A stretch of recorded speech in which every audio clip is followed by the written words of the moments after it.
Queridos, estava de férias praticamente. Acho que tem o quê? Tinha 2 domingos com certeza que eu não pregava, né? Estivemos em São Paulo, no domingo passado estávamos no impacto do evangelismo. Foi muito bom que nós vimos e ao mesmo tempo triste de ver algumas coisas e compreender como as pessoas estão normalizando coisas que deveriam ser repudiadas. Irmãos, isso é desesperador. É desesperador você ver que tem pessoas que você poderia ter uma palavra e como instrumento de Deus você poderia socorrê-las. Mas as pessoas, elas estão tão enganadas sobre o que é o Evangelho, sobre quem é Jesus, e elas dizem naturalmente, lá no mundo, no meio da festa, no forró, fazendo tantas coisas, e você vai apresentar Jesus e ela diz: não, mas eu já sou crente. Eu sou crente e ainda diz o endereço, o CEP, tudo direitinho. Sabe de onde ela está falando que é. Mas infelizmente é você perceber que as pessoas não sabem sobre o Deus que elas dizem que fazem parte ou que entregaram a sua vida. E eu nem estou falando, irmãos, de todas as práticas, porque o meu maior desconforto, na verdade, é de que Jesus, ele veio para esse ambiente, ele veio para aqueles que não eram seus. Mas é a pessoa enganar-se a ponto de achar que faz parte de algo, mas está vivendo de uma forma completamente contrária àquilo que ela mesma diz fazer parte. E você se sente de certa forma, obrigado, meu filho. Você se sente de certa forma impotente, porque as portas são fechadas quando ela diz: eu já sou. Eu já sou. O que é que você pode fazer? O que é que nós podemos fazer? Mas louvo a Deus, como eu disse, fiquei muito feliz porque a equipe fluiu muito bem no Senhor, orientando, mesmo assim orando, despertando. E esse é o papel da igreja nesses dias, irmãos. Não se conformar, porque tem muita gente que pensa de si algo contrário ao que elas dizem que são. Inclusive a própria Bíblia fala: não pense um homem de si mesmo, que seja não a sua boca que te louvem, ou a tua boca que diga algo, e sim a boca do estrangeiro. Ou seja, se é para falar algo de você, que não seja você mesmo, que seja outra pessoa. Então, se nós fôssemos falar de silêncio, qual é o fruto que da nossa vida é mostrado? O que é que falam da gente? E aí, dentro desse contexto, eu sempre que gosto de falar sobre isso, eu lembro do Tiago Brunet, quando ele fala. Tem algo que eu acho muito interessante, que ele fala que muitas pessoas hoje em dia estão dizendo por aí que são cristãos. E isso aparentemente é bom. Porém, ele faz uma ressalva dizendo: já que você disse que é crente, viva como um, porque eu também ando por aí dizendo que sou. Porque todos nós estamos enquadrados no mesmo contexto. Quando nós dizemos que somos crentes, espera-se uma postura e um fruto. E a gente está ali naquele contexto e vê as pessoas confortáveis em falar que são cristãos. Mas não conseguem perceber, Dani, que elas mesmas, pela sua boca e prática, se condenam. Elas colocam em uma posição de checkmate sem perceber, confortavelmente. E nós precisamos orar por isso, irmão. Os olhos dos nossos irmãos precisam abrir-se. Nós estamos vivendo dias difíceis no que diz respeito ao Evangelho. Louvo a Deus por isso, porque isso também aponta para o fim. O nosso rei está chegando, irmão. Ele vai nos tirar desse lugar, em nome de Jesus. Mas enquanto isso, nós precisamos fazer aquilo que nos compete. E digo mais para você: não é só pregar, é dar fruto. Por isso que quando João Batista viu aqueles fariseus e saduceus se achegando a ele, e ele fica revoltado, e ele diz: quem tem ensinado vocês a fugir da ira vindoura? Porque eles sabiam do juízo que tinha, mas eles queriam fugir da ira, vivendo algo sem produzir fruto. Ou seja, eles queriam ter o título, eles queriam estar perto. Por isso que a denúncia é: apresentei frutos de arrependimento. Não é só chegar em um lugar, não é só estar, não é só dizer. É necessário algo mais, é o fruto. E eu peço que nós, como cristãos, estejamos mais atentos a esses dias. Como é que estão nos vendo? Hoje eu recebi do nosso irmão Mateus, ele mandou, estava vendo The Chosen, ele mandou um videozinho, um corte, um take, daquele momento lindo e maravilhoso, quando Jesus chega para os seus discípulos. E digo para você, não é porque ele estava buscando seguidores, é porque ele queria que os seus discípulos pensassem. Quando ele diz, quem o povo diz que eu sou? E vem os relatos, profeta, João Batista, e vão falando. E ele observa aquilo porque ele já sabia, mas ele diz, e vocês? E era nesse e vocês que eu queria que nós pensássemos. Quem nós dizemos que Jesus é? E a resposta está, a forma como você vive, está dizendo quem é Jesus para você, quem é Jesus para mim. As minhas escolhas, a minha postura, a minha renúncia ou não, tudo isso fala. E fala muito. Fala muito. Amém, irmãos? Vocês estão comigo? O tema da nossa ministração hoje é: entenda as armas do inimigo. Eu não sei se você já parou para pensar, mas isso é de praxe no âmbito natural. Quando nós queremos ser efetivo em algo, nós precisamos primeiro saber o que é esse algo. Eu quero ser bem-sucedido, segundo a Bíblia, na área da finança. O que é que a Bíblia me ampara para isso? O que é que Deus espera para que eu possa dele receber tudo aquilo que ele tem para mim? Na área do casamento, se eu quero ser bem-sucedido e eu estou entrando nessa empreitada, abro parênteses dizendo, não é fácil, irmão. Não é fácil. É bom, mas não é fácil. Eu costumo dizer que normalmente aquilo que é muito bom requer muita responsabilidade, logo muito trabalho. E falando de casamento, não é uma aventura. São duas pessoas que se unem para representar a paternidade de Deus na terra. Como é que a gente pode imaginar que isso vai ser fácil e não vai ter oposição? Não é fácil. Vai exigir muito de mim e de você. Mas qual é o meio que a palavra me diz? Como eu posso, em meio a tudo isso que o mundo está pregando contra, ser bem-sucedido no casamento? Poderia fazer uma pergunta para você. Tem como hoje em dia casamento dar certo ainda? Sim ou não? Sim. Então o mundo pode falar o que for, porque o que continua valendo é de onde surgiu a família. O propósito original surgiu aqui, está escrito. Então ele não tem como falir, não tem como dar errado, porque Deus estabeleceu. E do jeito que ele estabeleceu, se eu cumprir, vai dar certo. Agora isso não desassocia da dificuldade que eu vou ter. Porque nos desafia. Crescer, amadurecer, envolve perdas.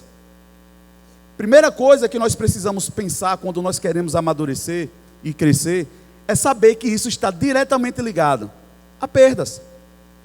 Eu não sei se você, enquanto criança, eu lembro de alguns episódios, mas ao mesmo tempo que eu queria crescer, quando eu cresci eu perdi a roupa e sapato que eu gostava. Quem viveu essas experiências assim, bem interessantes, pequenas, mas na nossa adolescência? Ao mesmo tempo que nós queremos crescer, nós queremos amadurecer, nós queremos ser grande e ter outros pré-requisitos para ser aproveitados, a gente começa a perder coisas, pelo fato de estar crescendo. E aí a gente se frustra, porque está perdendo, mas nós estamos, afinal de contas, chegando onde nós queremos, ou seja, estamos crescendo. E às vezes, no evangelho, na família, é exatamente isso. Nós queremos ter uma família bem-sucedida, nós queremos seguir o papel do que Deus tem para mim e para você como família. E quando nós começamos a crescer, começamos a perder algumas coisas. Aí nós nos frustramos porque estamos abrindo mão de coisas que nós até gostávamos, mas esquecemos que é por causa de um propósito, que nós também desejamos. Não dá para ter tudo. Nós precisamos entender que a maturidade, um dos principais pontos que ela vai nos trazer, é discernimento de entender que não dá para ter tudo, Não dá para estar em todo lugar ao mesmo tempo. Não dá para ser do jeito que a gente imagina quando nós éramos crianças. Só porque assistíamos um filme de alguém que voava, eu subia no muro e pensava que eu conseguia. E isso nós conseguimos compreender nesse tempo. Estamos aprendendo. Então, o crescimento, ele permite que a gente se frustre com algumas coisas.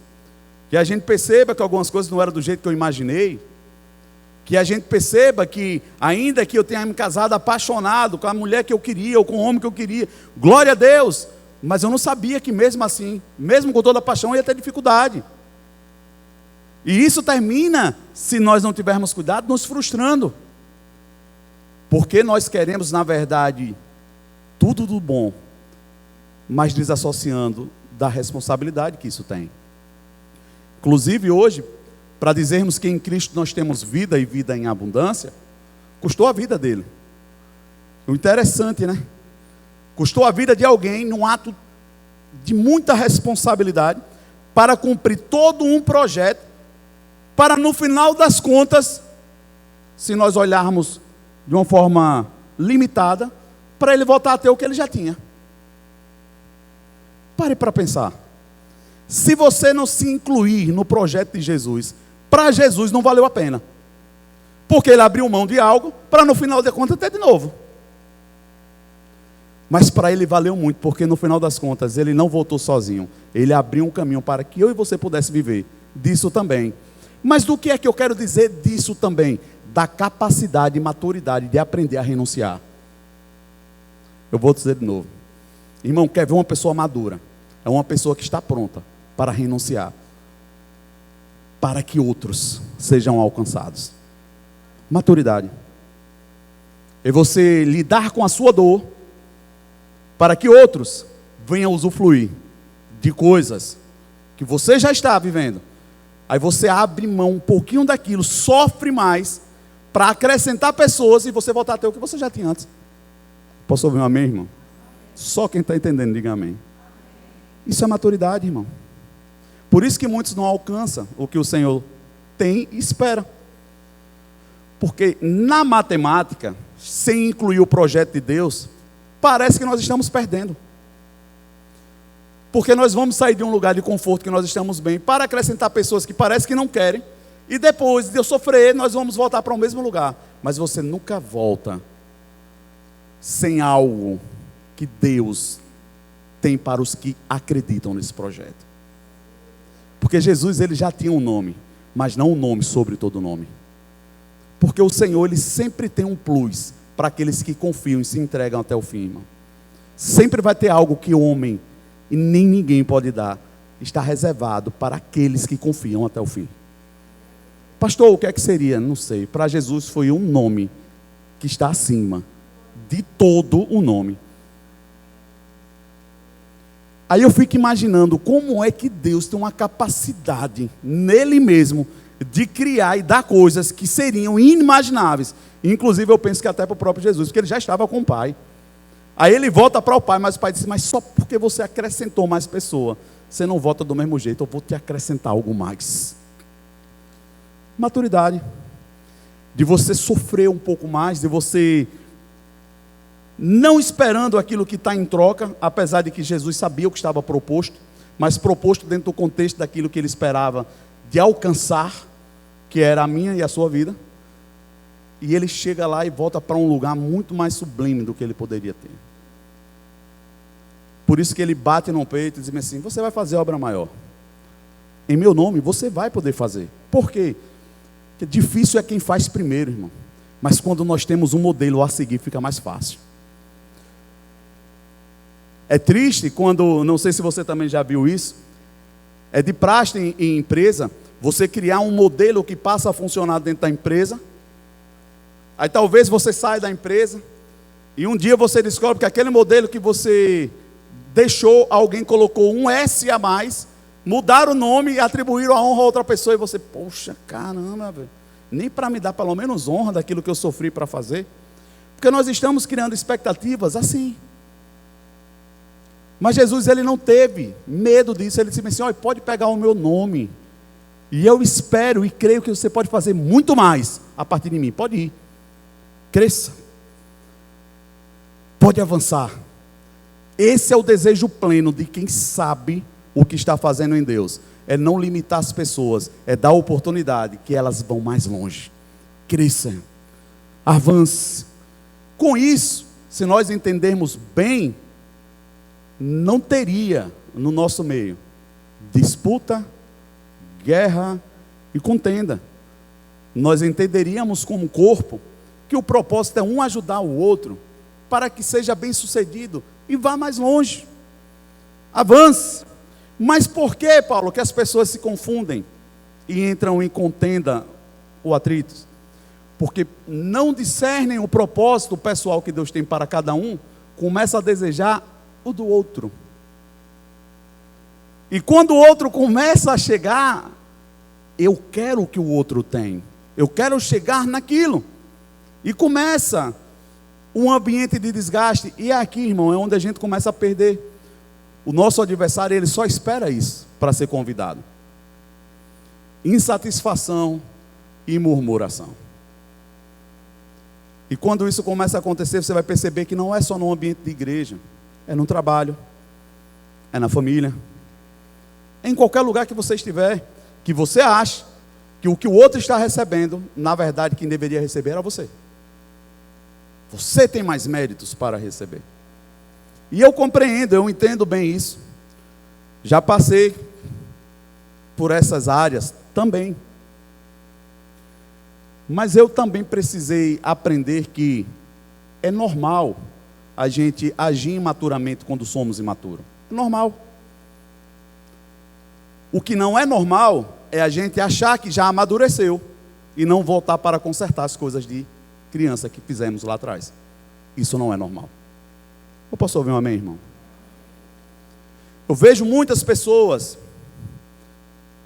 achar que está pronto, achar que está no nível de maturidade grande, quando são desafiadas um pouquinho a abrir mão da posição e consertar algumas coisas que acha que passou despercebido lá atrás, a pessoa, como diz meu pastor, espana a rosca. Quem sabe o que é isso? Para você não entender de forma errada, em nome de Jesus.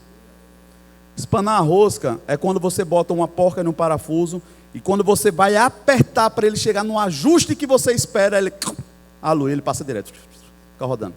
Perdeu o propósito. Só quem sabe quando você vai trabalhar com alguma coisa, irmão, parece uma sina do inferno. Você tem 6 parafusos para colocar, os 5 fica bom. No último, ele atrapalha tudo e a luz fica ruim, você tem que tirar tudinho de novo. Porque aquele parafusozinho abençoado ficou ali e não prestou. Quem já viveu essas experiências? Irmão, parece que a Atlamento deve viver o tempo todo, né? No último, quando você vai colocar o último, você terminou, foi tudo fácil. Aí você tem que começar tudo de novo. Irmão, não acho que isso está distante da nossa vida. As coisas vêm funcionando, aí chega uma hora que Deus diz assim, vamos dar aquele aperto agora, para a estrutura ficar boa. Aí a gente não aguenta o aperto, perde o processo. Vamos começar de novo? Mas ninguém quer ficar nesse ciclo de repetição. Quem concorda que é ruim você ficar repetindo o tempo todo as coisas?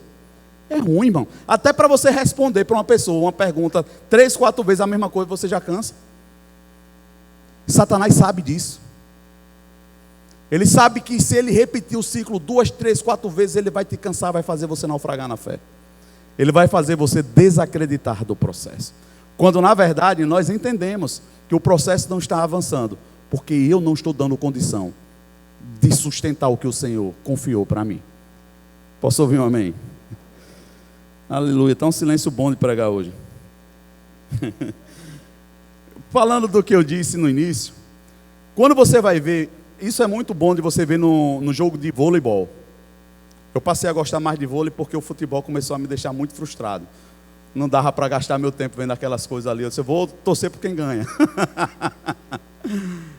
Mas o time de vôlei, ele é tão técnico, que as coisas acontecem tão rápido ali, que hoje eles têm os olheiros que ficam nas arquibancadas filmando o movimento do time adversário. Depois eles vão assistir como o time adversário atua, qual é aquele jogador, ele faz como, para que quando eles entrem em combate, eles vão exatamente nas estratégias que o adversário pode vir contra ele. Você acha que isso é bom ou é ruim? Bom ou ruim, gente? É bom. Nós estamos falando de alguém que quer vencer. E para vencer, eu preciso primeiro saber com quem eu estou lutando e qual a arma que ele vai lutar contra mim. Porque eu quero ser bem sucedido. Agora imagine se Jesus tem expectativa em mim e você, que ele diz, eu já te chamo de mais do que vencedor em mim. Irmão, se ser vencedor, eu vou precisar entender um caminho para poder eu conseguir ser vencedor. Para ser mais que vencedor, eu preciso entender o que é que significa para poder chegar nesse lugar. Ou seja, tem um caminho. Existe uma estratégia. Não é de qualquer forma. Não é só porque eu estou em Cristo que eu digo eu sou mais do que vencedor porque eu estou em Cristo Jesus. Amém. É lícito falar. Me mostra.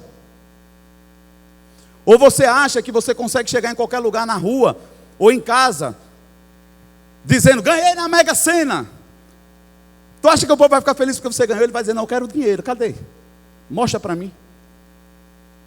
Principalmente se você falar no meio dos parentes. Por quê? Porque as pessoas, principalmente, irmão, quando nós somos mais observadores, elas não estão preocupadas com o que você está falando. Elas querem ver o que você está dizendo. E isso não é de todo ruim. É porque a única forma que ela tem de perceber a diferença no meio de todos que falam, mas não fazem. Então eu preciso ficar observando para ver quem está fazendo. Por isso que Jesus incomodava. Não era só porque era uma pregação diferente que apareceu no meio do tempo. Era porque o povo estava vendo o resultado diferente. O povo sentia algo diferente. Quando ele prega, algo queima dentro da gente. Que autoridade é essa que esse homem tem? Estava todo mundo confuso, porque eles viam. Aí sim, aquilo que você fala se torna relevante quando o fruto evidencia-se primeiro com as suas atitudes. Não queira que as pessoas deem ouvidos ao seu ensino se eles não veem resultado sobre isso. Não funciona. E glória a Deus por isso. Glória a Deus.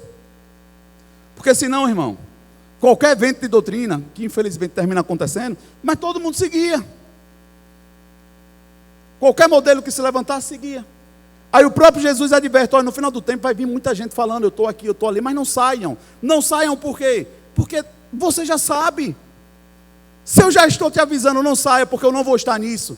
Eu já estou te dizendo onde eu estou, como eu ajo. Por que você vai me procurar em outro lugar? Eu posso ouvir um amém, irmão? Só perde tempo quem não está fazendo o exercício da cartilha, irmão. Hoje estava aqui, viu? Vou desafiar os casais que não chegaram e querem. Irmão, não é porque é minha sogra e pastora não, mas é um exímio mestre. E a turma dos casais na EBD, não só a EBD, todos, estão sendo nutridos por um conteúdo de muita qualidade. No domingo passado, eu dei aula para os adolescentes, a turma da nossa irmã Messia. Irmão, eu fiquei chocado com a qualidade. Chocado. Confesso para vocês. De muita profundidade. E isso me alegra. Porque na verdade foi isso que me faltou lá atrás. Eu precisei correr muito para poder entender algumas coisas. Mas isso me alegra de saber que eles vão mais longe. Por quê? Porque estão sendo calçados agora na preparação do Evangelho. Irmão, eu estou falando para vocês de conteúdo, a lição 4, você foi para 5 hoje, não foi? Finalizou a 4. A lição 4, não tenha isso por chateação, mas eu sei que tem adultos que não conhecem a base daquilo dali. Como discernir um quadro de quem se diz ateu, por quê? O que é que sustenta? Quais são as obras? Como você entender isso segundo a luz da Bíblia? É nesse nível aí que eles estão sendo abordados. A turminha até 13 anos, né? Até 13 anos de idade. Irmão, como não me alegrar de saber que eles vão mais longe? Vão mais longe. Eu precisei estar velho, apanhar o tanto que apanhei para ir fazer, estudar em seminário aqui, fazer um monte de coisa ali para poder ter a resposta que eles estão tendo com 13 anos de idade. Aí eles vão chegar na escola e vai ver esse cenário de um professor ou de um amigo, você acha que eles não vão estar guardados e blindados pela palavra? Sim, porque o que nos guarda, irmão, não é dizer que eu sou, é ter as respostas que eu preciso ter. Quando nós não temos resposta daquilo que dizemos que somos, nós somos fracos. Por isso que o evangelho hoje em dia é fraco. Não é fraco só porque não tem esse aparato ou aquele.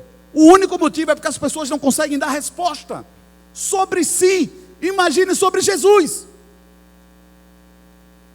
Eu abro um parênteses, eu vi uma jovem de 17 anos em uma mesa de debate, parecia que era um podcast, eu não sei, e uma ativista chegou lá falando sobre essa questão. Eu afastei para poder o YouTube não vir atrás da pregação. E a mulher começou a falar tanta besteira, e a jovem olhando para ela. Isso é questão de saúde pública, hein, irmão? Ela foi enquadrada em uma pergunta. Você sabe o que é saúde pública? Não, a mulher começou a estava ali para defender algo que ela não sabia nem o que era. Irmão, eu vi aquela mulher apanhar tanto de um adolescente, mas tanto, foi uma surra, que quando a menina dizia assim, agora me responda, ela disse, não tenho por que lhe responder mais, porque quando a pessoa não tem resposta, fica braba. Você já percebeu? Quando você enquadra uma pessoa, ela não tem resposta, ela fica valente. Fuga. E aí é que eu vejo a vergonha de você querer defender uma causa que você não está preparado para. Contente-se em estar salvo, aprimore-se a sua salvação, busque os frutos na sua vida, depois você vai fazer algo diferente. Mas discirna a guerra, porque de muita boa vontade, muitos ficaram pelo meio do caminho. Queriam fazer, achavam que estavam prontos, mas no mínimo foram derrubados, irmão. Coisas pequenas, princípios que são quebrados tão pequenos, armas que o inimigo usa contra a gente o tempo todo. A pastora estava falando para uma pessoa, aconselhando, e ela disse algo interessante, divido com vocês. Quando nós entendemos como o mundo espiritual age para nos derrubar, quando você começa a entender, fica fácil você viver o evangelho, irmão. Mas nós estamos tão aleluiados, tão acelerados com as coisas que estamos fazendo, que não percebemos os detalhes da guerra. Às vezes a pessoa diz, rapaz, fulano estava bem, do nada desandou. Não foi do nada, irmão. Você foi golpeado de uma forma severa, e você está dizendo que foi do nada. Voltando de novo para o âmbito de uma guerra. Irmão, quando você vai ver filme de guerra, de estratégia, você percebe que ninguém entra no campo adversário de qualquer jeito ou de qualquer forma. Porque ele sabe que isso custa a vida. Diga comigo, custa a vida. Sabe por que a gente anda de cabeça para cima assim, sem saber o que a gente está fazendo? Porque a gente não está valorizando a nossa vida. Se valorizasse, a gente pensava direito em algumas coisas. Vocês pensam comigo desse jeito também? Que a gente acha que sempre vai ter a segunda chance. Quantos amigos meus no tempo do mundo não estão aqui para contar a segunda chance? Eles achavam que ia ter a segunda chance, não tiveram. Daquela farra foram embora. Porque se livrou uma vez, se livrou duas, se livrou três, acha que a quarta vai dar certo. Irmãos, espiritualmente falando, eu não sei se vocês têm percebido, se vocês conhecem pessoas fora ou em outros locais. Irmão, o peso espiritual, a coisa está ficando um pouco mais, como é que eu posso usar a palavra? Acho que a palavra é essa mesmo, pesada, mais tensa. Você sente no ar que a coisa não está como estava antes, como você poderia negociar algumas coisas. Você sente que um negócio, é porque isso você consegue perceber espiritualmente. Você sente que um negócio, como o inimigo está de olho e muito perto. Aí você conversa com um aqui, conversa com outro longe, conversa com outro aqui, está todo mundo atento. Todo mundo percebendo, vigilante, atento. Por quê? Porque ciclos estão se repetindo. Coisas estão acontecendo novamente, que já aconteceram um dia. Se você perceber, você vê que o cenário é o mesmo. Talvez mude o personagem, mude a geografia, mas a estratégia é a mesma. Isso é bom, porque se você passou aprovado uma vez, você passa de novo, mas você precisa estar atento. Atento. Esses dias eu entrei em um embate tão grande, irmão. Diga com quem? Quem sabe me dizer? Comigo mesmo, irmão. A gente primeiro precisa tirar Satanás. Satanás, me perdoem por eu dizer isso, Satanás ele não é nada se você estiver com domínio da sua vida, das suas emoções espirituais na sua mão e na mão do Senhor. Ele não é nada. É um inimigo para ser desprezado se você estiver alinhado. Agora, irmão, se você não está alinhado, ainda que ele, na visão de Jesus, está derrotado, ele tem poder para destruir. E destrói se ele achar espaço. Por que eu estou despertando isso para você? Para você entender que nesses dias a maturidade vai ser exigida. Maturidade vai ser exigida. No nível que cada um tem, mas maduro.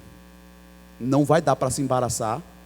Não vai dar para se confundir. Maturidade. Ô pastor, mas eu estou começando agora a minha carreira cristã.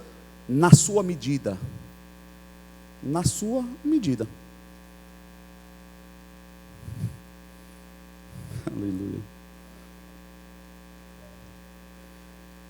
Vou dar um exemplo e nós vamos entrar na palavra. Eu lembro de um testemunho que eu ouvi de um exército, que eles olhavam para um adversário muito forte e imponente. E de contextos de histórias em histórias, eles nunca tinham sido derrotados. E agora tem um exército que está de frente para essa fortaleza, olhando para eles, querendo ser bem sucedido. E um capitão muito bem preparado, elaborando suas estratégias. Aí chegava um e dizia, mas fulano já fez isso, não deu certo, ciclano já fez isso, não deu certo. E um soldadozinho, que ninguém estava dando muito crédito, ele dá uma estratégia que ninguém nunca deu e ninguém nunca usou. Quando a estrutura é muito forte, por fora, e o inimigo nos observa de longe, só há uma forma de vencê-lo. Abrindo a porta por dentro. Diga comigo, abrindo a porta por dentro. Aquilo pareceu loucura. Como nós vamos abrir a porta por dentro? Ou nós infiltramos alguém, ou nós convencemos alguém que está dentro a abrir para a gente. E eles foram bem sucedidos, assim ele conseguiu fazer. Uma estratégia aparentemente que parece simples, mas que venceu um exército imponente, que ninguém nunca tinha vencido. Quando eu penso nisso, talvez que por isso a Bíblia fala que Jesus está à porta e bate. Se alguém abrir, ele entra. Porque um homem ou uma mulher que decide se fechar, ele é como um exército imponente, não tem quem entre. Não há quem mude a situação. Ou essa situação é convidada por dentro, ou não tem possibilidade de mudança. Não tem vitória. Pastor, tem exemplo bíblico? Vamos falar de Josué descendo, e a Bíblia fala que ele para de frente para Jericó. Uma muralha como não tinha outra, a ponto de que a largura da sua parede era tamanha que Raabe morava na muralha. A casa dela estava em cima da muralha. Qual foi a estratégia que Josué teve para entrar em Jericó? Diga comigo, por Raabe.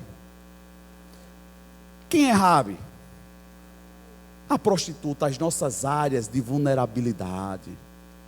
Por onde é que Satanás consegue acessar aquela estrutura que nós dizemos que temos às vezes, de fé, eu estou aqui, mas vez por outra nós estamos sendo implodidos. Porque um pensamento é acessado de novo, uma lembrança é acessada. Por onde Satanás está entrando? Estou jejuando, estou fazendo isso, estou fazendo aquilo. Ele sabe que ele não precisa bater de frente com você. Ele só precisa descobrir qual é a sua área de vulnerabilidade. Ele vai entrar e vai implodir por dentro. É assim que ele tenta fazer. Você já percebeu que tem pessoas que estão aqui voando na fé, do nada a pessoa cai em depressão? É possível sim ou não? Sim. Mas isso não foi colocado lá dentro de qualquer jeito. Ele sabia onde estava. Ele entrou, fomentou, aumentou e chamou a atenção aquele negócio na hora certa. Quando você vê aquele negócio implodido por dentro, você já não está mais se importando por quem está vindo fora. Você vai parar tudo agora e vai olhar para dentro. Porque senão você vai perder a guerra. Mas pastor, como é que essas coisas podem estar dentro da gente? Mesmo eu já estando na fé em Jesus, caminhando, fazendo isso. Porque eu falei no início. É normal no tempo de imaturidade nós cometermos erros. O que não dá é para quando nós chegamos no nível de maturidade e dizer que somos maduros sem resolver o que deixamos errado lá atrás. Satanás, irmão, ele conhece a nossa história. Ele não conhece o nosso futuro. Ele não conhece as promessas de Deus para mim e para você. Mas a nossa história, o que foi vivido, o que foi desejado, o que foi errado e o que não foi resolvido, ele conhece. E eu digo mais para você, irmão, é um engano a gente achar que a gente avança tendo um inimigo tão perto da gente, e na maioria das vezes dentro do nosso coração, dentro das nossas emoções mal resolvidas, falta de respostas, situações mal corrigidas. Se nós não levarmos em consideração que estamos lidando com uma guerra, e uma guerra severa, nós vamos viver achando que está tudo certo, e o que aconteceu foi um acaso. Aí passam 2, 3 anos, ou até menos, ou talvez mais, a recorrência daquela situação. Mas perceba que ela só vem no momento que você estava bem. Agora as coisas vão funcionar e pum, de novo. Aí a gente acha coincidência.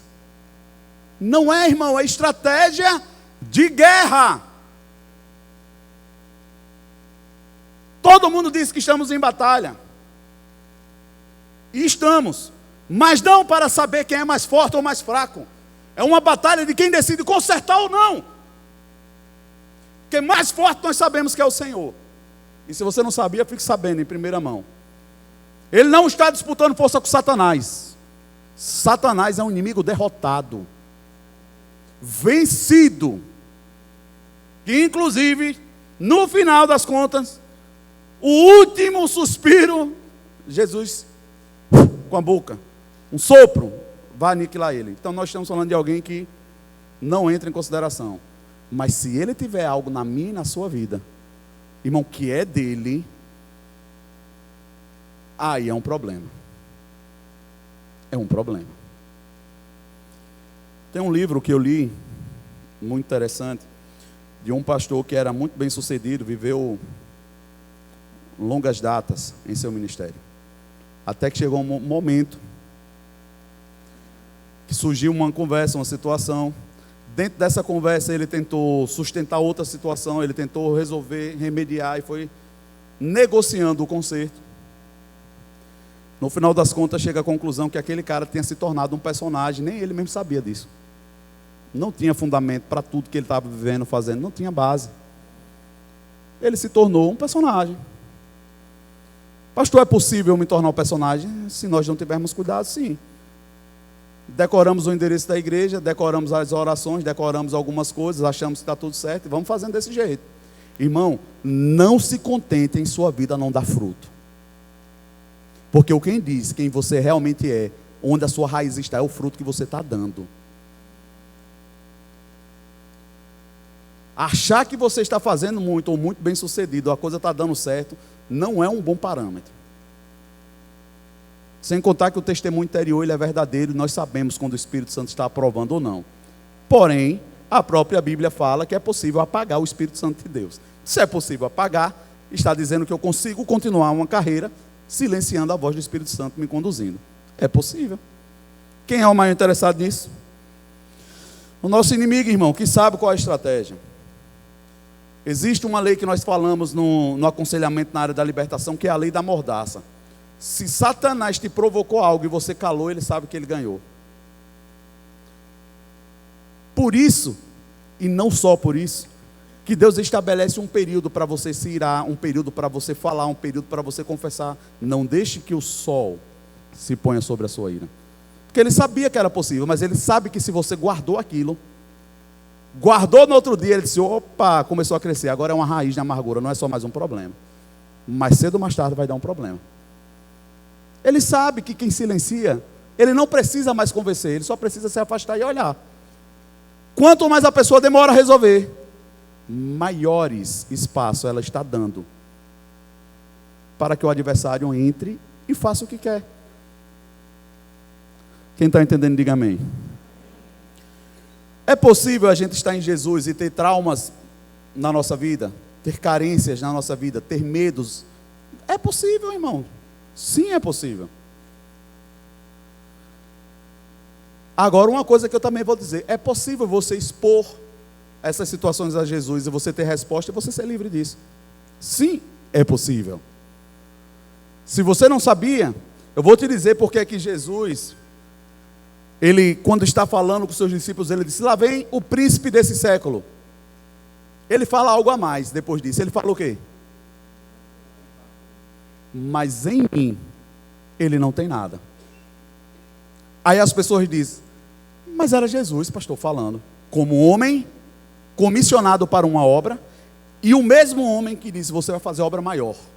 Como eu vou fazer obra maior? Se para fazer tudo que ele já fez, ele teve que dizer que Satanás não tem nada com ele, para eu fazer maior, é que eu tenho que ter essa certeza mesmo. Posso ouvir um amém, irmão? Então não ache que você não pode bater no peito e dizer: Satanás não tem nada comigo. Acabou. Como é que isso vai ser possível? Quando você não tiver nada, nas escondidas, nas trevas, a sua vida está resolvida. Esses dias eu falei para um irmão, eu disse: você está me fazendo vir até você, abençoado, cumprir um mandamento, simplesmente porque eu coloquei você perto de mim como um irmão. E eu vou ser vulnerável para vocês. Eu não posso dar muitos detalhes, porque senão eu termino entregando. Mas se a pessoa está dizendo que é meu irmão, do nada vem uma denúncia dele dizer que está chateado com alguma coisa. Aí eu fiquei na dúvida: chateado com quem? Comigo? Com a igreja? Com algum irmão da igreja? Mas eu sei que foi dentro desse contexto. Aí eu fiquei preso pelo princípio. Porque Jesus disse assim: se o teu irmão tem alguma coisa contra você, faça o seguinte: deixa a sua oferta, vai resolver com ele primeiro, depois você volta. Você pode pensar que tem muitas ofertas que a gente está dando, que a gente está recebendo, mas o Senhor não está? É possível, sim ou não? Simplesmente porque nós não estamos indo atrás de uma pessoa, porque a gente empina a carroça e diz: mas se tiver alguma coisa, quem errou foi ele. Mas não é sobre ele mesmo que Jesus está dizendo na palavra. Se ele tiver algo contra você, irmão, olha que sinuca de bico. Aí eu cheguei para ele, abri o texto, está aqui, está escrito. Conta para mim: não, mas não foi bem assim, não foi isso. Muito pelo contrário, eu não tenho nada para falar. Eu disse: mas chegou assim a carta para mim. A notícia chegou desse jeito. Eu não estou te condenando, eu estou te pedindo que você me libere. Me libera para Jesus continuar recebendo da minha vida. Você tem alguma coisa contra mim? Eu posso te resolver? Não, pastor, está tranquilo, está liberado. Eu disse: amém, glória a Deus, estou em paz. Se ele vai me dizer ou não, irmão, mas eu preciso zerar a conta. Eu posso ouvir um amém, irmão? É sobre isso que eu estou falando, que as pessoas estão vendo. Ele pode continuar a vida dele do jeito que ele quiser, ele está livre, me liberou também. É isso que eu queria que você entendesse, que são estratégias e armas que Satanás usa contra a nossa vida. Zombaria, desprezo, calúnia. Isso rouba, irmão, o nosso caráter, a nossa autoridade. Imagine você chega com o Espírito Santo, e uma pessoa está na sua frente e chega com o demônio dela. Aí você vai usar a sua autoridade em nome de Jesus, e o demônio está do lado dele: meu parceiro disse que você tem um débito lá. Isso aí, ó, não resolve não. Se as coisas fossem assim, automáticas, a gente perceberia na timeline, na hora, como é que as coisas travam e por que travam. Aí a gente correria para resolver. Mas como a gente não está percebendo, e as pessoas estão vendo, aí continuam falando, continua isso, continua aquilo.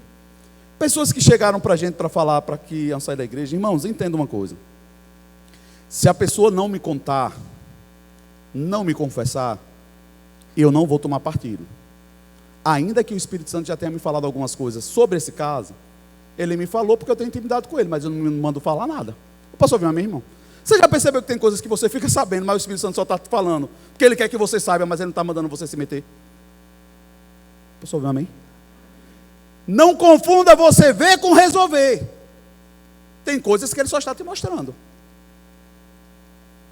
Agora o que você tem que resolver, não confunda que ele vai resolver por você. Você precisa resolver. Princípios que toda hora são levantados. As pessoas, pastor, Deus me deu uma direção, eu estou seguindo para outra igreja. Amém, irmão? Tem alguma coisa que a gente pode resolver? Ficamos em débito? Alguma coisa que ficou mal resolvida? Não. Amém. Irmão, se a pessoa sai e começa a falar depois disso, aí eu já estou falando de outro reino. E não me compete me meter com isso, porque eu sei o reino que eu estou. Posso ouvir amém, irmão? É desconfortável? É. Mas isso é uma estratégia. Zombaria, calúnia, mentira. Eles querem te fazer parar do propósito que você está, para você lidar com isso. Mas Neemias não desceu. E nós vamos falar um pouquinho sobre Neemias também. Quando você sabe o propósito que você está construindo, você não para resolver o que já está resolvido. Agora, por que nós paramos? Porque nós não sabemos se resolvemos. Eu poderia voltar de novo na pessoa e dizer: irmão, irmã, você está falando isso ou aquilo, você não conversou comigo. Não. Qual a resposta que ele vai dar? É mentira do povo. Porque todo mentiroso que começa a mentir, ele insiste em mentir até o fim. Até que ele mesmo seja convencido de que ele precisa voltar e pedir perdão. Você já percebeu que teve gente que meteu o pau? Parece que sumiu no oco do mundo, depois aparece. Porque para ele voltar para o reino, o próprio Espírito vai dizer assim: a porta se fechou para você aqui. Para você entrar, você só entra por aqui. Posso ouvir um amém, irmão? Por isso que vidas espirituais travam. Que a pessoa pula por aqui. Aí diz: eu vou enganar o Espírito Santo, eu vou rodear, vou entrar por outro lugar. Ele disse: não tem acesso. Para você se sentir em paz, resolve. Porque nós estamos sendo assistidos o tempo todinho pelos céus. Toda hora. Tudo está patente. Não só aos olhos do Senhor, aos nossos adversários. Quais são as armas? Zombaria, desprezo e calúnia. E eu queria fazer vocês pensarem: essas coisas, elas podem ou não estar no nosso meio, no contexto de igreja? Sim. Não deveria. Mas está. Como é que essas coisas entram? Às vezes eu já entrei em parafuso, mas como pode? Como é que a palavra é pregada? Como é que a gente tenta fazer o que o Senhor manda e pessoas caem no mesmo erro? Porque a palavra fala que se ouvires, vírgula, e ouvirdes atentamente. Parece que tem pessoas que escutam. Para ouvir, segundo o que a palavra está falando, é ouvir e ouvir. Que é a mesma estratégia que Jesus fala, quando ele está caminhando, ele diz: em verdade e em verdade vos digo. O que é que ele está dizendo? Eu estou te falando a verdade, que eu vivo e eu sou essa verdade. Dizer o que está escrito é só decorar. Eu quero falar a segunda vírgula. Ouvir e ouvir, irmão, é você dar atenção com seus ouvidos e deixar descer o seu coração. Tem muitas pessoas hoje que são ouvintes de série. Nem por isso eu estou vendo gente esticando o olho. Assiste tanto aquele negócio como é dorama. Irmão, por quê? Porque as pessoas podem ouvir o que querem. Mas o evangelho, você ouvir, você precisa, para viver, começar a agir conforme aquilo que você está ouvindo. Senão vai passar tempo. Aí depois você vai vendo as pessoas caindo. Quando você vai buscar, cadê o fundamento que tinha? Não tinha. Irmão, isso aqui eu digo para vocês, sendo bem vulnerável para vocês, como eu gosto de ser isso, como pastor, foi um golpe para mim. Uns dias desses, eu pensei: meu Deus, Senhor, tem misericórdia de mim. Porque assim, eu estou gastando a minha vida, Senhor, nisso aqui. Para quando olhar para as pessoas, procurar um pouquinho de substâncias do Senhor mesmo neles. você não vê a coisa funcionar. E o desespero, eu não estou falando de números, eu estou falando de famílias, que mais uma vez são colocadas em xeque. E aí vem o pior, não era crente. Quem perde, irmão? Nós todos perdemos. Por isso que uma das coisas que eu mais peço, em nome de Jesus, sejam verdadeiros, fale de tudo que precisa, que está tirando tua paz. Com isso eu não estou dizendo que eu vou resolver, mas nós vamos chorar junto e pedir resposta ao Senhor. Mas não fica só para você, não se isola. Você dizer que faz parte de um corpo, mas que você não está sendo nutrido por ele, é uma célula cancerígena.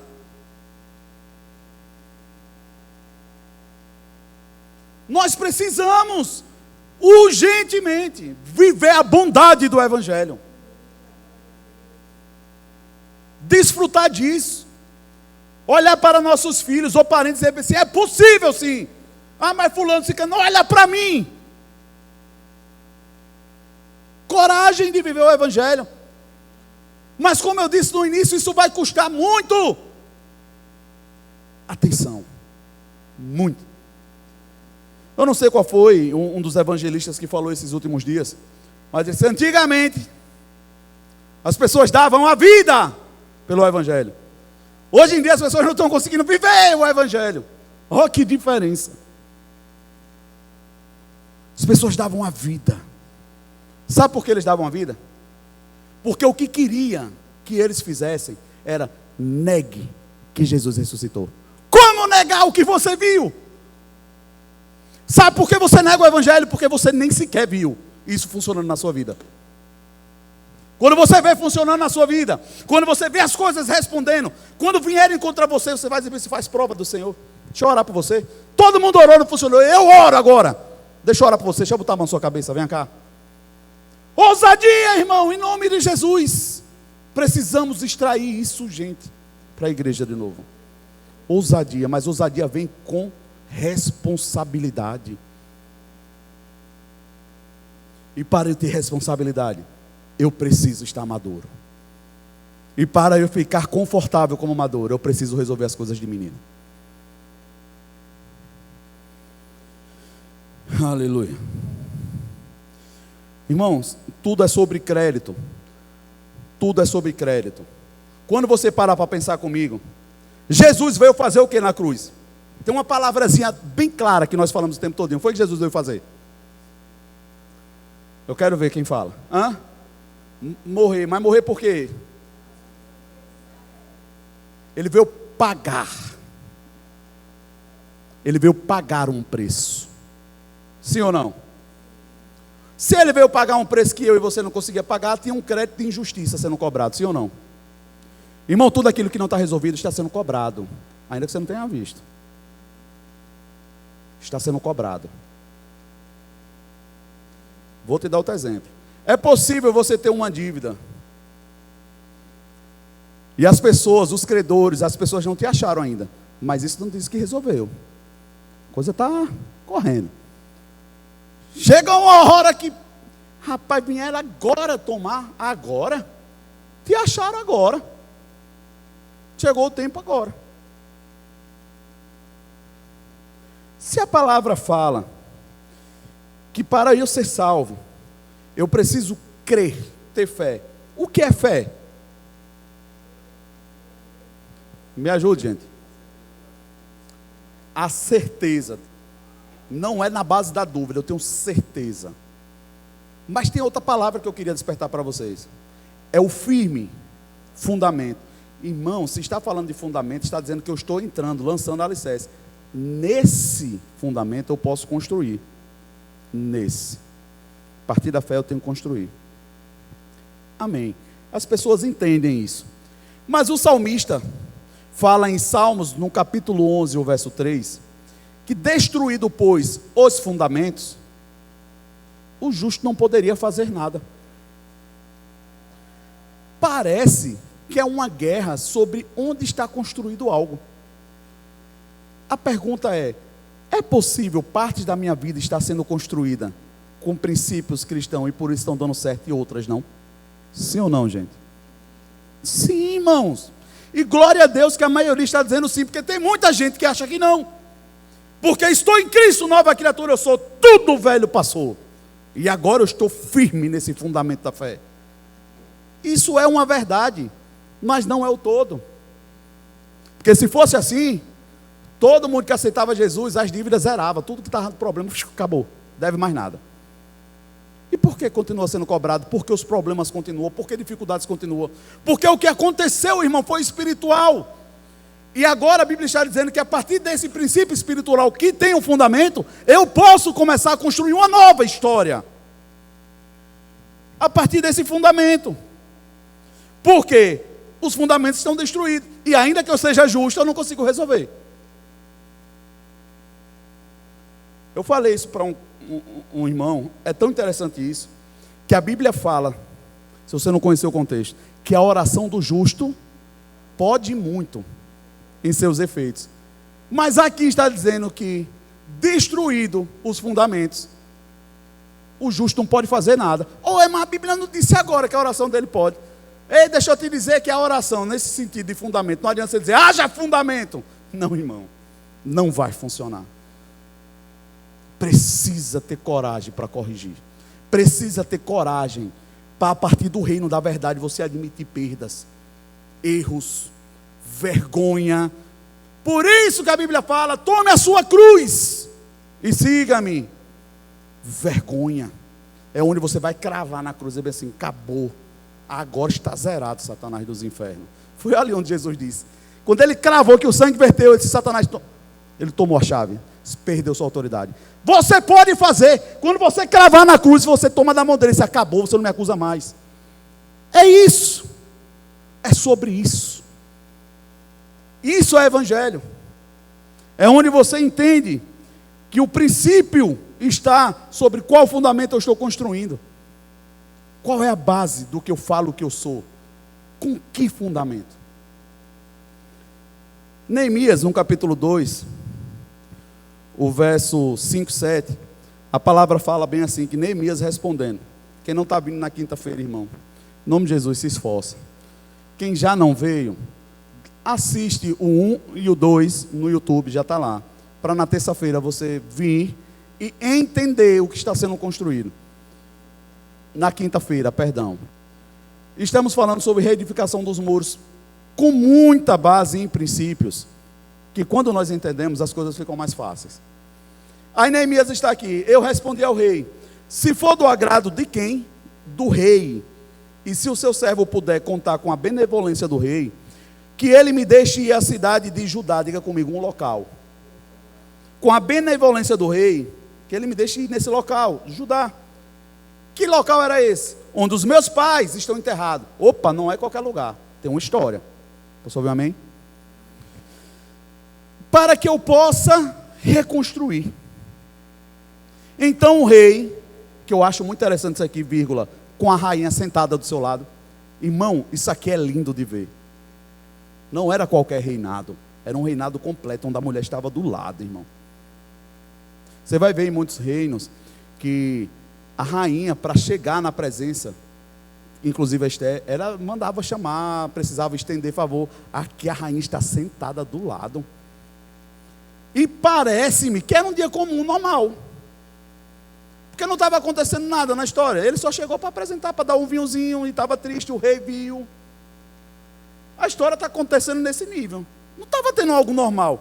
Isso me mostra que era de costume que aquela rainha estivesse do lado do rei. Agora perceba o equilíbrio do julgamento. Parece que tem um dedo de uma mulher mesmo nesse negócio aqui. Que o homem é meio aleluiado, ele não presta atenção nas coisas. Mas aqui teve coisas que foram perguntas específicas, que parece que veio de uma influência de uma mulher. Sábia, inclusive. Veja só.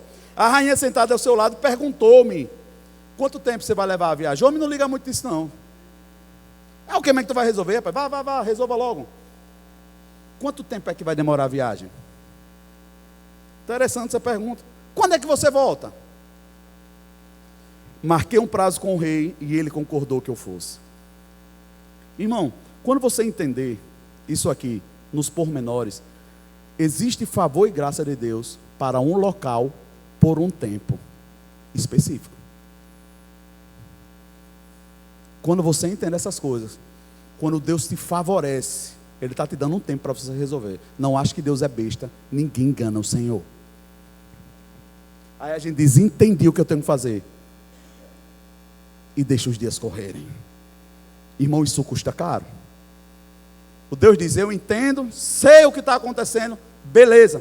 É tão compreensível que ele diz assim, e a seguir acrescentei, verso 7, se for do agrado do rei, que me dê cartas aos governantes dos Transeufrates, para que me deixem passar até chegar a Judá. O rei não tem problema nenhum com isso, porque ele tem como fazer o que ele está pedindo.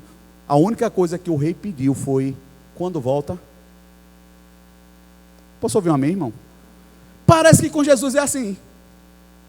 Se você entender que tudo que você precisa para resolver está disponível, mas faça logo. Quando é que você vai resolver isso mesmo? Se você entender Jesus te perguntando isso, irmão, você vai entender que as coisas são mais sérias.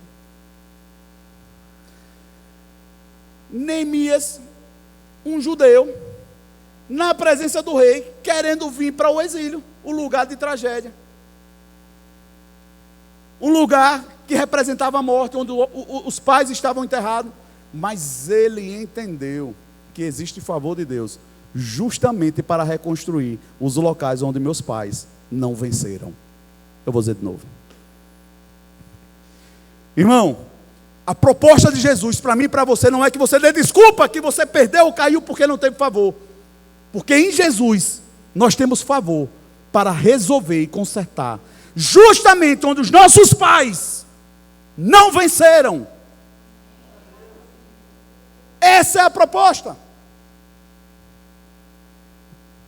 Agora interessante, o exílio da Babilônia, prisão da confusão. Exílio, prisão, Babilônia, confusão. Aí ele está indo na prisão que gerou confusão, que roubou Jerusalém, roubou o lugar de paz.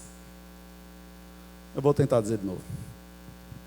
Precisa ter coragem para chegar diante do rei e dizer, eu quero ir nesse lugar que está gerando confusão desde sempre, e está aprisionando todo mundo, porque eu vou resgatar Jerusalém. O que é Jerusalém? Lugar, Salém, de paz. Eu vou resgatar a paz. Tem favor do rei. Mas sabe o que é que nós fazemos constantemente? Temos a certeza que chegamos na presença do rei. Quem tem certeza que está na presença do rei Jesus aqui? Amém. Glória a Deus. Aí o que é que nós fazemos com isso? Passamos a servi-lo. Sim ou não? Amém. Neemias estava fazendo isso também. Até que ele descobriu. Disse, opa, tem algo que precisa reconstruir. Aí ele deixou de servir ao rei. E a maturidade fez, me dá favor, porque eu quero trabalhar. Eu vou resolver problema. Posso ouvir um amém? Irmão, servir Jesus dentro da igreja é fácil. Vai servir lá onde ninguém quer ir. Onde a história está destruída. Onde a família está lá, tudo no período de confusão, de conturbação. Aí aqui, irmão, a gente precisa chegar diante de Jesus e dizer, Senhor, me dá favor. Me dá uma cartinha aqui. Abre o céu, Senhor, me dá uma estratégia, me mostra. Mas para Neemias ter coragem de falar isso tudo, a Bíblia fala que ele jejuou, ele orou, ele pagou um preço, ele disse, Senhor, eu vou. E ele não só foi, como foi bem sucedido. E em tempo recorde, 52 dias. Irmão, não tem como fazer o que ele fez, se Deus não tivesse feito com ele. Finalizo dizendo isso, ele não só conseguiu favor, o Senhor foi com ele, irmão.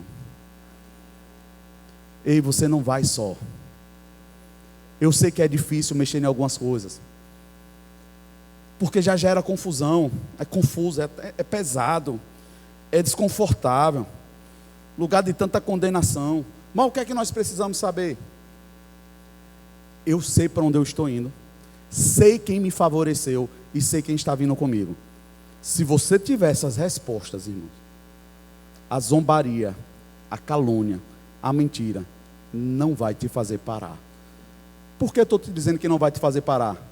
Porque Satanás não vai parar de mentir, de acusar e de zombar. Ele só sabe fazer isso. Então não ora para que Deus diga, cala a boca do meu inimigo. Não, você está focado, você sabe o propósito. Continua construindo, continua fazendo. Quando você menos esperar, até o inimigo vai ter que se dobrar e bater palmas e dizer assim: rapaz, ele conseguiu. Mas isso é necessário ter coragem, irmãos. Não dá para a gente estar caindo em alto e baixo. Irmão, é compreensível, como eu falei para você, a gente passa por uns momentos que a gente senta, bota a mão na cabeça e dá uns parafusos mesmo. Mas isso é sugestivo. Satanás querendo utilizar-se da estratégia de dizer assim: vamos prender de novo na confusão. Perceba que é sempre na fumaça da confusão. Ninguém sabe, ninguém viu, ninguém ouviu o que é. É no mesmo ambiente sempre. Onde falta a clareza. Onde falta a clareza? O problema é que nós estamos no meio da guerra querendo acender a luz lá. Não, você é a luz. Você chega com a luz. Eu vou dizer de novo, irmão. Não espera clarear lá. Clareie aqui e vá aceso. Vá convicto. Sabendo já que vai ser difícil, sim. Quando eu me converti, eu li um livro. O avô de Susan, ele como é? Ele tem uma assinatura lá, que ele recebia todo mês os livrozinhos do pastor Silas, né? E eu lembro, novo convertido, chega na Cruz das Almas. Irmão, eu lembro da capa, da cor, da textura, do dia que eu peguei aquele livro na minha mão. Foi tão real. Aquilo me chamou tanta atenção que tem assim: quer ser vencedor? Quem não quer ser vencedor? Quem quer ser vencedor aqui? Quer ser vencedor? Prepare-se para a oposição. Eu vou te dizer de novo: quer ser vencedor? Irmão, você vai conseguir, mas esteja preparado para a oposição. Por isso que a Bíblia fala: resista a Satanás. Como é que você vai resistir se você não sabe onde ele está atacando? Como você vai resistir se você não sabe o que ele está fazendo? Você só resiste àquilo que você sabe. Você está numa porta, alguém está fazendo barulho do outro lado, está forçando. Eu resisto aqui, eu sei que ele não vai entrar, porque eu estou segurando. Eu preciso saber para eu poder resistir. Como vou resistir se eu não sei o que está acontecendo? Como eu vou saber se eu não sei onde é que eu estou? Está tudo escuro, está tudo confuso.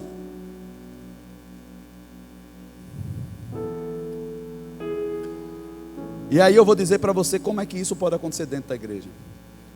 Quem eram os 3 inimigos que tentavam chamar a atenção de Neemias o tempo todinho? Quem sabe os 3 nomes dos abençoados? Diga aí para mim. Sambalat, Tobias e Gesem, ou os arábicos. Irmão, quando eu descobri essa revelação, ficou tão claro para mim isso. Não se sinta constrangido. Se algo falar com você, se sinta iluminado. Chegou luz, conserta. Mas quando você descobre quem é essa comitiva, quem são esses que são possíveis de estar no nosso meio hoje? Quem são os Sambalates, Tobias, hoje assim? Quem é esse povo? Irmãos, é tão interessante porque assim, Sambalat era da cidade de Oronaim, em Moabe. Ou seja, ele era descendente dos Moabitas. Quem já ouviu falar nesses caras na Bíblia? Toda vez que apareceu os Moabitas era problema para o povo de Deus. Mas de onde foi que foi gerado esse povo? Quando você volta à história, Sambalat, ele vem da linhagem do povo que foi gerado do incesto de Ló com a sua filha mais velha. Sabe de onde é que surgem os Moabitas? Daquela decisão maluca das filhas de Ló de embriagar o pai para ter relação com ele, para gerar um povo. Incesto. Gerou. Problema. Quem era Tobias? Já Tobias, por sua vez, era amonita, descendente de Ben-Ami, também gerado por Ló. Agora sendo que com a sua filha mais nova. Já merecia um uau, né? Estou entendendo. Então parece que quando a nossa linhagem ela não é bem compreendida, purificada e remida para que a gente possa se sentir puro em Jesus, a gente gera problema? Gera. Por isso que nós explicamos tanto, irmão. Não ache que é paranoia. Você pode estar em Cristo, amém, eu creio, está salvo. Mas se foi gerado fora de uma aliança do casamento, tem problema para resolver. Traumas que foram vistos dentro de casa, tem problema para resolver, irmão. Isso a custo do emocional, tanta coisa que isso gera, tanto problema que isso acarreta na nossa vida. E muitos outros que eu poderia falar. Aí eu vou finalizar dizendo, e quem era o Gessém? O morador do deserto, que eram conhecidos como arábicos, porque ele não tinha uma linhagem definida, ou seja, eram os misturados. Aquele povo que não era aceito em canto nenhum vivia ali, no deserto, do lado. Olha a comissão que Satanás manda: Sanbalat, Tobias e Gessém. Imagina a revolta que esse povo tinha no coração. Por quê, irmão? Eles eram primo de quem? Da linhagem de Abraão, o povo que via a Deus. Mas eu já ministrei aqui. O que é que Ló significa? Quem lembra? Muito bom, filho amado. Ló significa véu, manto. Pessoas que têm algo que não conseguem ver, vê tudo nublado, não sabe o que é.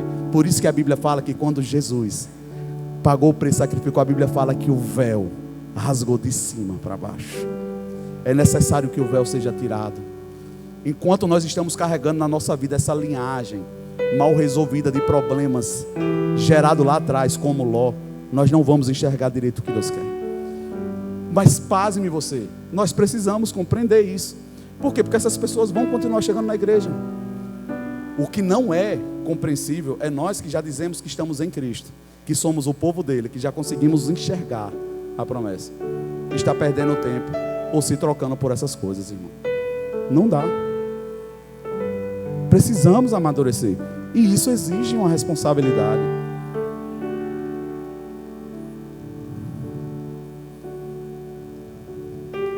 Eu finalizo dizendo para você e fazendo uma pergunta: qual é o seu ministério? De Neemias ou de Sanbalat, Tobias e Gessém? O que é que você está sendo utilizado? Para zombar, para falar, para caluniar? Ou você está construindo algo verdadeiramente produtivo? É fácil de ver. Você consegue olhar para a sua vida e ver.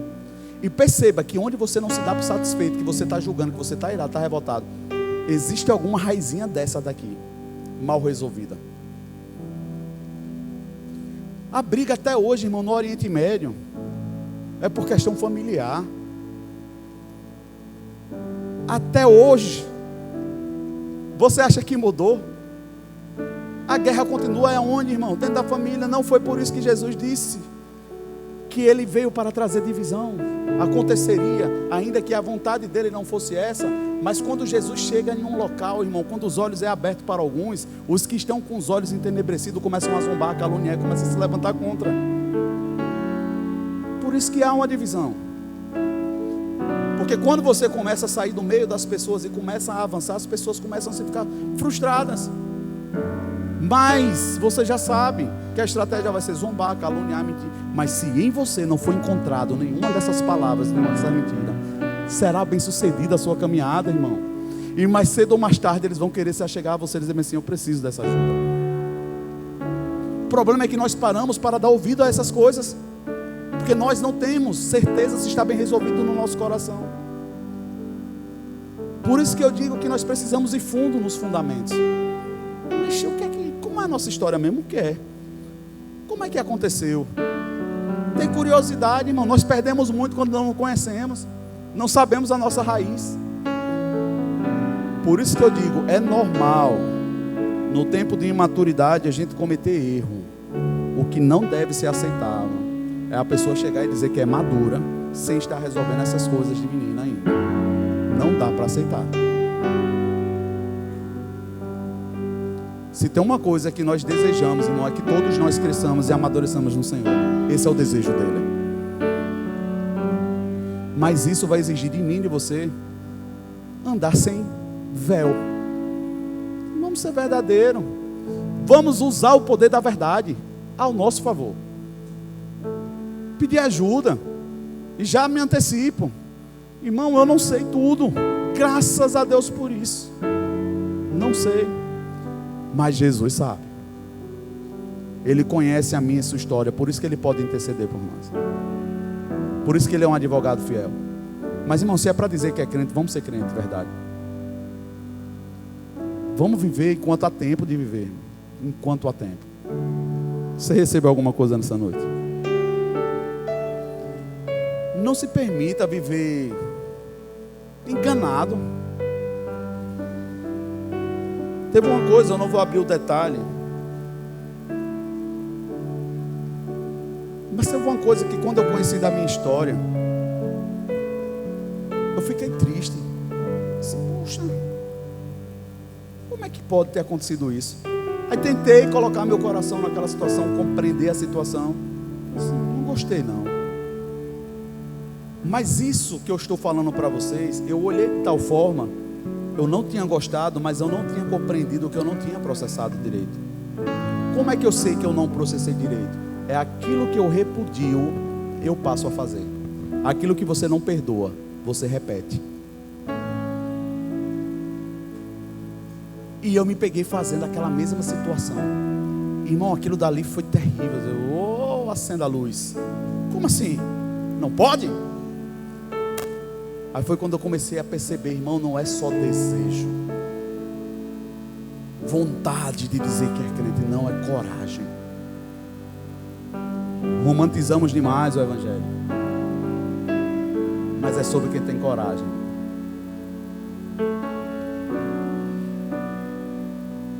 Um jovem hoje no Instagram querendo um debate de jovens, e ele chegou para um grande pregador dizendo, é muito fácil. Aqueles homens lá pregavam e davam a sua vida por Jesus porque eles ganhavam algo. Eles ganhavam para isso. Aí foi fácil do evangelista responder. Ele disse, não, irmão, você está se confundindo com os pregadores que se dizem pastores hoje. Mas naquele tempo não. Sabe o que é que eles ganharam para pregar o evangelho? Um foi enforcado, outro foi cortado no meio. Foi isso que eles ganharam. Aí o cara parou e disse, não foi sempre assim. Ele disse, não, volta a história um pouquinho mais na Bíblia. Vai ler lá no final, ou lá no início, e veja como é que foi. Hoje as pessoas estão dizendo ou fazendo para se favorecer do mundo gospel. Mas não é porque estão fazendo isso que o evangelho mudou. O evangelho continua sendo para quem tem coragem de entregar a sua vida por amor do evangelho. Agora no final, vale a pena. Vale a pena. Não se embarace se você está vivendo por um momento de tribulação, de angústia. Vai vir, Jesus disse, no mundo tereis aflição, mas tenha bom ânimo. Só não se isola, só não fica sozinho. Não ache que você vai conseguir sozinho. Não vai, irmão, isso não é uma maldição que eu estou lançando. É porque é isso que nos faz necessário estar dentro de um corpo, para que um e o outro ajude, para que você converse com alguém que já tenha resolvido algo e diga, opa, vou te ajudar nisso aqui, já passei por isso, vamos conversar aqui, vamos orar. Mas sabe por que nós perdemos isso? Por causa de língua grande, de gente que ouve e sai falando por aí, de gente que não sabe guardar a boca. Por isso que nós precisamos saber quem é realmente que está conosco, quem vive a verdade, quem quer a verdade. E com isso eu não estou dizendo despreze os outros. Os outros ainda só podem estar como Sanballat, Tobias e Gesem, mas já ele pode fazer parte do contexto. Confia. Jesus não só está vivo, Ele está te favorecendo nessa noite, para que você possa vencer, mas tenha coragem. Eu já disse a tantas pessoas, rapaz, seu relacionamento tinha de tudo para dar certo, mas você precisa colocar Jesus, senão esse negócio vai dar errado. Falei recentemente para um, se rapaz, vocês tomaram decisões erradas, não é botando uma aliança no dedo que vai resolver, vocês vão precisar fazer força, mas como igreja nós estamos juntos. Não foi uma semana, a aliança saiu do dedo.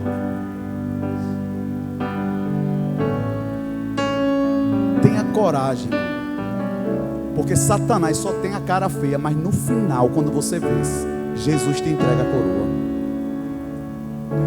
A gente olha para o deserto e vê Jesus brigando com o inferno ali, né? Satanás dizendo, come o pão, diz isso, diz aquilo, e ele resistindo. E a gente parece que só fica nessa luta, porque parece que na última tentação a gente cede.